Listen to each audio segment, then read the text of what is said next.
At 11:30 p.m., the Titanic arrived in Queenstown, Ireland. Harbour pilot John Cotter boarded the ship to guide her into Cork Harbour.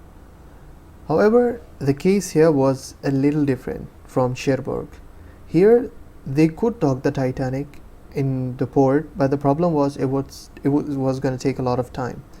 So they decided to decrease turnaround time. They would just use tenders instead, while the Titanic docked 2 miles offshore. Smaller boats carrying local vendors selling lace and souvenirs to first-class passengers also arrived, and they sold their goods on the A deck while the tenders were doing their work. The two tenders were paddle steamers America and Ireland. Here are the photographs of mail bags and luggage being boarded onto the Titanic from the tenders. So these photographs were taken by Father Brown, and they are the only ones we have of what happened while the ship was anchored in Queenstown. And in this picture we can see a woman selling Irish lace on board the Titanic. 1,318 mail bags were loaded onto the Titanic at Queenstown, and this was their last stop before heading for the westward journey.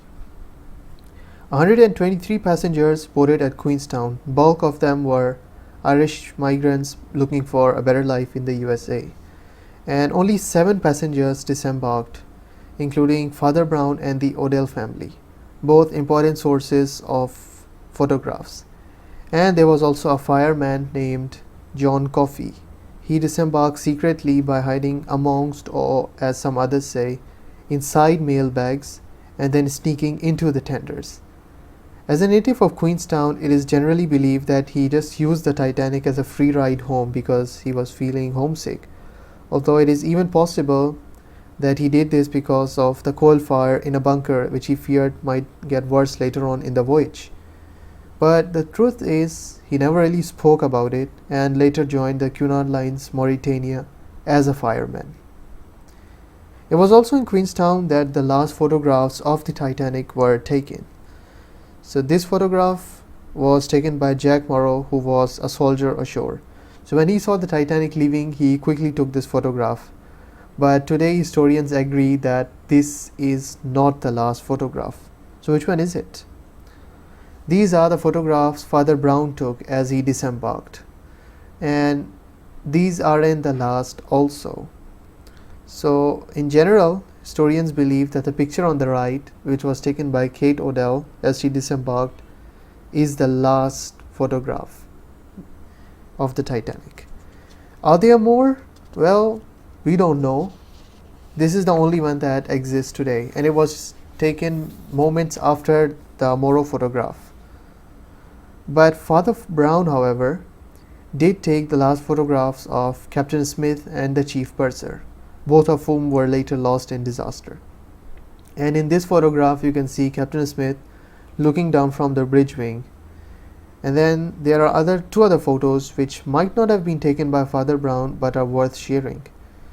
So in this photograph you can see Lightoller and Murdoch are preparing to close the gangway doors shortly before departure. And if you look closely, you can actually see Lightoller still wearing first officer's 2 stripes instead of second officer's 1 stripe. And this was the last close-up photo of the stern with third-class passengers on the poop deck. And it's creepy to think about it, but this is indeed the first and the last photograph of at least some of these people. At 1:30 p.m., as a steerage passenger Eugene Daly played Erin's Lament on his bagpipes, the Titanic began raising her anchor. The tenders and the Titanic exchanged whistles, and then the tenders departed for shore. The Titanic stopped just one more time to disembark the pilot, and then began sailing towards Don's Rock, arriving there at 1:55. So this rock marks the beginning of transatlantic journey, which will end later on at the Nantucket Lightship. The engine order telegraph was rung at full ahead, and throughout the afternoon Titanic skirted the southern coast of Ireland till Fastnet Rock at a speed of 20.7 knots. Firemen were ordered to keep the boilers lit at maximum so that they could go as fast as possible. At 12 a.m., to adjust with changes in time zones, the Titanic's clocks were set back by 59 minutes. So now they were running 3 hours 36 minutes ahead of New York time and 1 hour 24 minutes behind GMT. Thank you for watching.